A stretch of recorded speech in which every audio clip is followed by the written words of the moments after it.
Halo semuanya, selamat datang kembali di Mahata Podcast. Ya, gimana kabar kalian semuanya? Apakah baik-baik aja, sehat-sehat aja? Dan ya, tetap jaga kesehatan, jaga kebersihan diri, dan tetap di rumah aja agar permasalahan COVID-19 ini dapat segera selesai.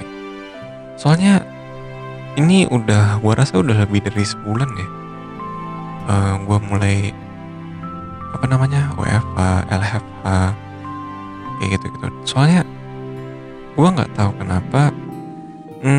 Meskipun sudah cukup lama rentan waktunya, cuman ya jumlah kasus positifnya tetap nambah.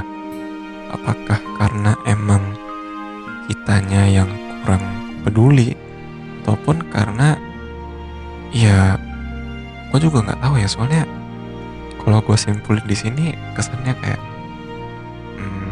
gimana ya, kayak gue ngejudge gitu loh, dan gue nggak mau. Dan ya saran gue tetap di rumah aja, tetap jaga kebersihan dan tetap jaga kesehatan kalian. Nah, memasuki episode ke-7, dimana episode ke-7 berarti sudah hampir 1 bulan gua mulai podcast ini. Dan ini tanggal berapa nih? Tanggal 1 Mei. Wah, keren. Tanggal 1 Mei mau masuk 1 bulan. Mantap sekali. Dan di episode ke-7 ini gua mau membawakan sebuah topik yang menurut gua bakal menjadi canggung bagi beberapa orang. Cuman percayalah, topik ini bakal berguna buat kalian nantinya. Nah, topik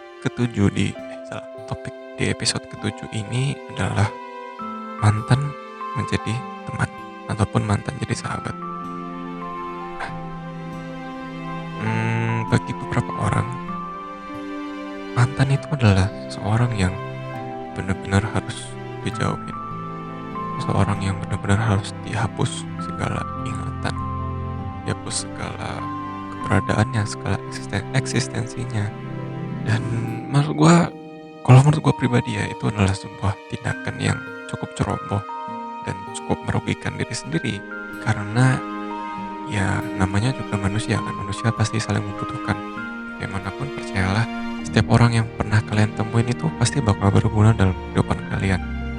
Dan tidak seharusnya kita lupakan itu, dan tidak seharusnya kita hapus juga keberadaannya. Kenapa gue bisa bilang seperti itu? Soalnya gue pernah ngalamin yang namanya ya mantan jadi teman, dan bahkan juga gebetan juga jadi teman gitu. Menurut gue hal ini cukup membantu gue, karena kayak di awal-awal gue putus sama dia, kayak awalnya gue juga kayak canggung, gue malas ngomong sama dia. Kayak kalian tau lah, kayak anak-anak alay dulu. Ya gue dulu kayak gitu, cuman akhirnya kayak yaudah, gue mulai membiasakan diri, gue mulai membuka lembaran baru. Ya dengan maksud membuat dia jadi teman aja, bukan jadi sesuatu yang spesial gitu kan. Nah, ceritanya itu dimulai ketika gue masih SMA kelas 2. Ya kelas 2 rasanya. Dan ya waktu gue SMA kelas 2 ini, gue punya temen yang kebetulan tinggalnya di Jakarta Tangerang sana. Dan ya pada saat itu gue akhirnya memutuskan buat mengupgrade pertemanan kami ke sebuah jenjang yang lebih, yaitu adalah menjadi pacar. Asik. Cuman selama 11 bulan kami pacaran, 11 bulan kami pacaran, banyak suka dan duka yang gue alami. Ya suka yang paling gue ingat itu kayak ya satu-satunya cara gue komunikasi sama dia ya lewat sosial media, atau enggak ya lewat sosial media doang. Misalnya kayak gue pakai Skype, gue video callan, atau enggak misalnya kayak gue lewat Line, gue chattingan, gue video call juga gitu kan. Jadi kayak ya gimana ya, menurut gue sedih banget sih waktu itu. Cuman gue nggak tahu kenapa, gue seneng aja, gue terima aja gitu kan. Dan banyak duka lagi yang gue rasain. Dan ya akhirnya setelah 11 bulan pacaran, kami putus. Gara-gara ya terlalu banyak dukanya daripada sukanya. Dan duka yang menurut gue gak enak itu dihianatin oleh pasangan lu sendiri. Dan gara-gara itu gue mulai mengalami namanya trauma terhadap pacaran.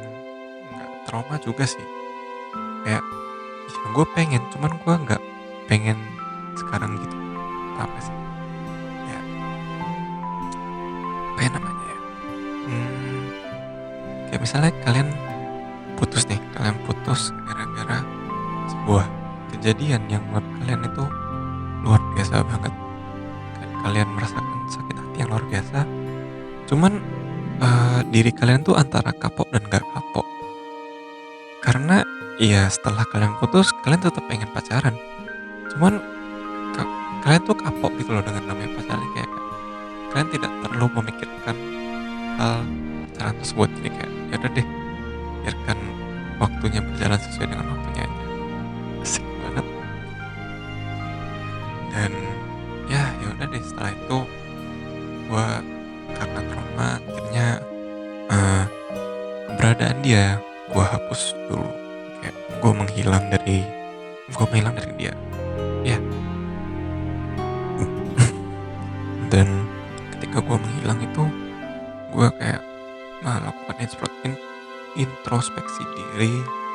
Dan ya akhirnya gue sadar, meskipun gue hilang, perasaan gue ke dia tuh awalnya tetap masih ada. Dan cara terbaik untuk menghapus perasaan itu adalah, kalau menurut gue, adalah tetap bersikap seperti normal, cuman kayak batasi di bagian tertentu. Misalnya kayak dia mulai perhatian lagi, jangan terlalu dianggap serius. Atau misalnya kayak dia mulai care lagi, jangan terlalu dibawa perasaan gitu kan. Dan ya udah, akhirnya gue mulai lagi chat sama dia kayak, hai, kamu lagi ngapain gitu. Ya kayak chat normal gitu. Terus ya udah, akhirnya gue chattingan sama dia, dan dengan dengan komitmen bahwa kami tetap tidak akan melanjutkan hubungan ini, karena ya menurut gue emang udah gak bisa gitu. Dan dianya setuju. Ya udah deh, akhirnya gue mulai sering chat-chatan lagi. Terus gara-gara gue sering chattingan sama dia, kayak gue akhirnya pengen deket sama satu orang gitu kan. Terus akhirnya kayak gue curhat, karena gue bingung gue mau curhat sama siapa. Kira gue curhat sama mantan gue, dan gue nggak tahu apakah ini adalah sebuah keputusan yang bodoh atau enggak. Cuman kayak waktu itu gue merasa, iya, apa salahnya gue curhat sama mantan gue. Akhirnya ya gue curhat sama mantan gue. Dan gara-gara dia udah tahu sifat gue gimana, akhirnya ya udah, dia memberikan pandangan-pandangan gue yang menurut gue ya cukup masuk akal. Dan ya udah deh, akhirnya kritikannya gue terima, sarannya gue terima. Kalau menurut gue itu masuk akal. Begitupun juga sama dia, misalnya kayak dia mau deket sama orang nih, terus dia tanya, kalau gue deket sama ini gimana ya? Terus ya udah, gue tanya, emang sifatnya gimana? Terus ya udah, dia tuh gini gini gini gini. Oh iya, kalau gue sih jangan, soalnya tuh orangnya gini gini. Ya udah deh, thanks ya gitu kan. Terus akhirnya gara-gara kepercayaan gue sama dia sudah mulai naik lagi, kepercayaan dia sama gue sudah mulai naik lagi, akhirnya kayak ya udah, kami sering cerita-cerita, sering curhat-curhat. Misalnya kayak meskipun permasalahan-permasalahan kecil, kami tetap cerita.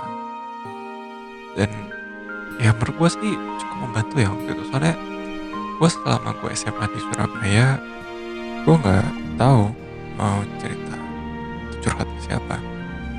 Dan pada akhirnya ya gue cerita ke dia. Dan untungnya dia juga memberikan respon yang gue inginkan, memberikan respon yang menurut gue cukup membantu. Dan sehingga ya gue sama dia tetap temenan, meskipun nggak deket-deket banget gitu kan.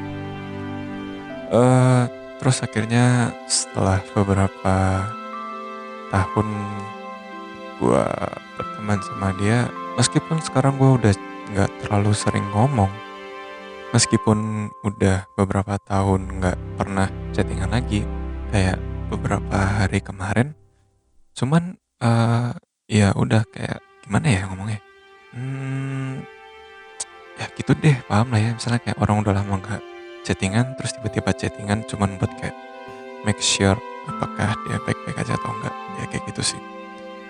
Dan ya gimana ya, gue ngerasa arti dari pertemanannya itu menjadi gimana ya, lebih menarik, soalnya kayak gue bisa mendapatkan seorang teman yang menurut gue sudah cukup mengenal beberapa sifat dia, dan gue tahu akhirnya gue harus bersikap seperti apa. Mungkin inti dari podcast gue ini bisa kalian pahamin sendiri, soalnya kayak gue nggak tahu ya, setiap kali gue cerita, antara bahasa gue emang yang nggak belibet, atau guanya nggak terlalu bisa nyampaikan maksud dari podcast gue itu apa. Mungkin kalian bisa tulis aja di komentar, apakah gue sudah cukup bisa dalam menginterpretasikan pemikiran gue ke kalian, atau emang bahasa gue tuh agak belibet. Ya bisa jadi kolom komentar ya. Dan ya segitu dulu dari gue. Tetaplah membuat pertemanan meskipun eh, adanya masa lalu yang menurut kalian cukup menyeramkan, cukup suram terhadap seseorang. Karena seperti yang gue bilang di awal tadi, setiap orang yang muncul di kehidupan kalian pasti akan berguna. Meskipun kayak ya mereka pernah menyakiti kalian atau enggak gitu. Ya sekian dulu dari Bima. Jangan lupa di like videonya kalau kalian suka. Dislike aja nggak apa-apa. Terus komen aja apa yang mau kalian komen. Dan jangan lupa di subscribe supaya gue tetap semangat dalam membuat konten ini. Sekian dulu dari Bima pamit. Bye-bye.